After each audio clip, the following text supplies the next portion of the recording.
What's up, guys? Welcome back to the review and discussion for UnOrdinary episode 288.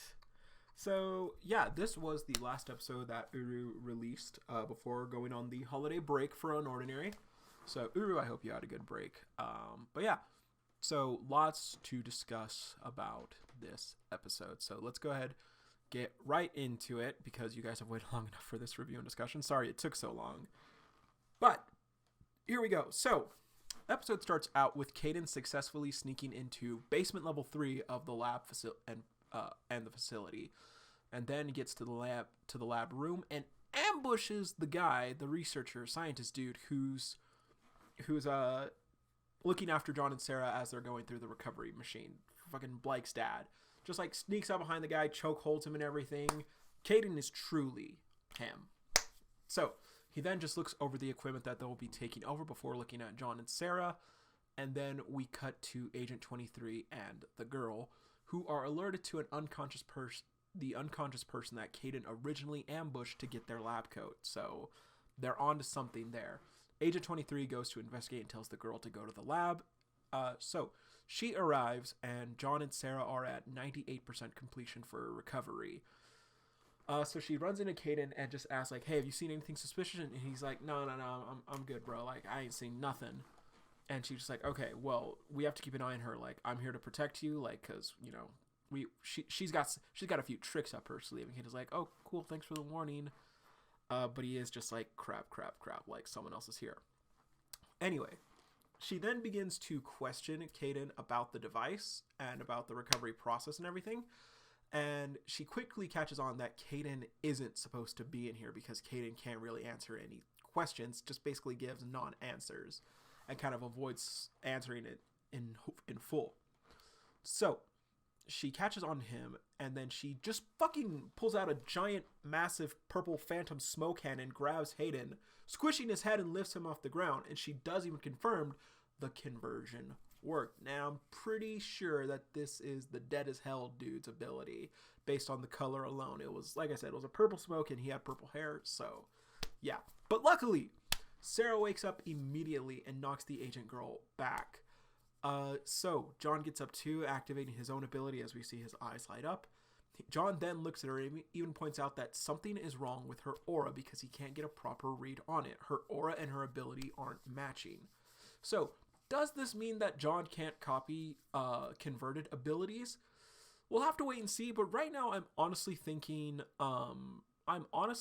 he probably can't.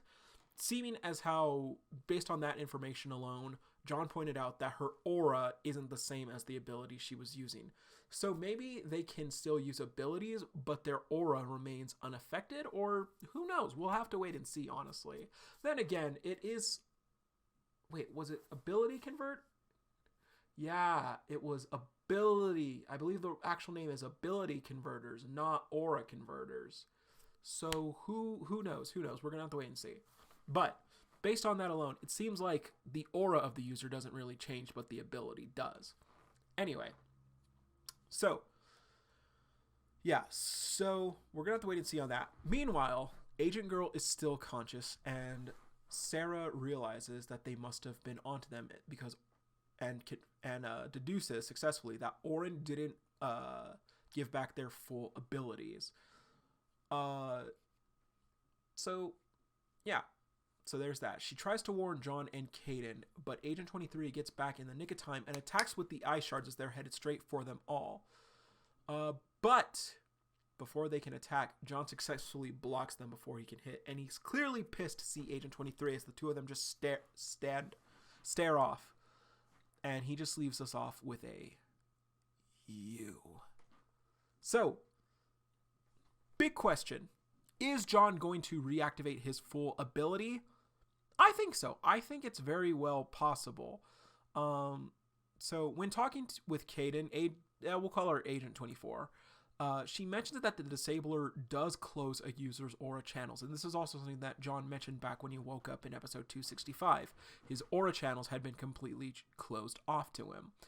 And she then also confirms that they've been reopened. Now that they've been reopened, again, also stated in this episode, he may have another moment of ability peaking, as I'll call it, similar to Blyke during his fight with Lance, and also John during his encounter with Agent 23 in the past, and also Zeke earlier in the day. Or maybe earlier, like a few days ago or whatever. Time is weird and unordinary. Uru doesn't give us exact 100% times, more like 90% times. Anyway, so I definitely think it's possible that John will, get the full strength of his ability back, or at least, push himself to that. But there is also the caveat that, or Sarah did say, hey, we can't push ourselves too much. So who knows? So, yeah. But I do believe that this is very much in line with the logic that Urun has shown so far.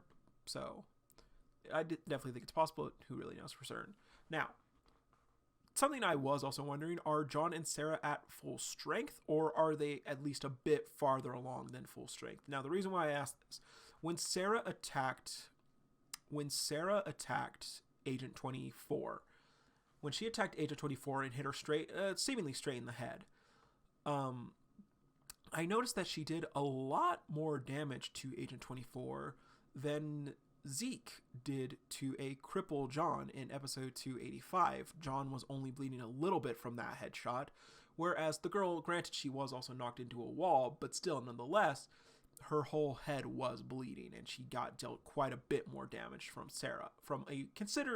If we want to be honest, a weaker Sarah than to what Zeke was before, or, in episode 285 against John. So, yeah, I'm very curious about that, what their actual ability level is. In all honesty, it most likely is, reduced by half.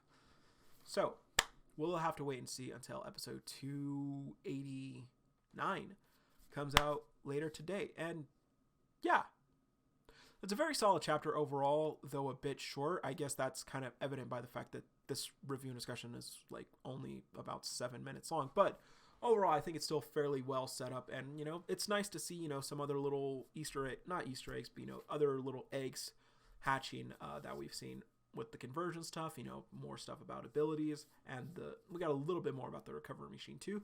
So overall, I'd give this episode a solid level 8.